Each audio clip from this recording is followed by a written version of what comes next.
C'est au début du XVIIIe siècle, lors de la création de la paroisse de Saint-François d'Assise, que Prudent Vinet et François Aubuchon, dit l'Espérance, cèdent un terrain près du village. Entre 1724 et 1730, on y bâtit un presbytère et une petite église pour remplacer la chapelle construite par les premiers habitants. Tournés vers le fleuve, les bâtiments sont construits par le maçon Toussaint Périneau, le charpentier Pierre Lupien, dit Baron, et les menuisiers Renaud et Sirier.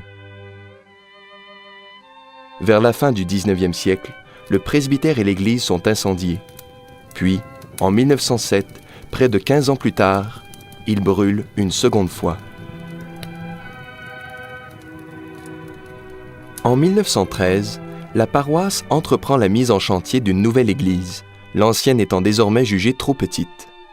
Contrairement aux églises précédentes, celle-ci s'ouvre sur la rue Notre-Dame, où s'anime maintenant le quartier. Conçue par les architectes Gauthier et Daou, elle est bâtie en pierre de taille et s'inspire du style néo-roman.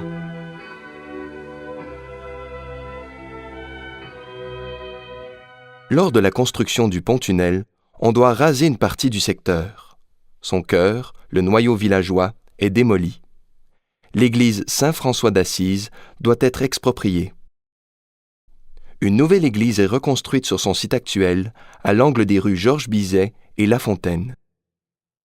Conçu par l'architecte Bernard Despatie, le bâtiment adopte une architecture sobre mais fonctionnelle qui répond au renouveau liturgique des années 1960.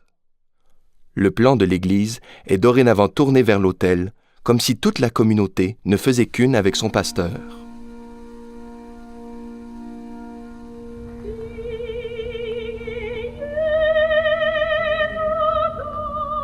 Lorsque vous pénétrez dans l'église, il vous est possible d'admirer les vitraux de José Ostera, ainsi que le magnifique chemin de croix en céramique réalisé par l'artiste Jordi Bonnet.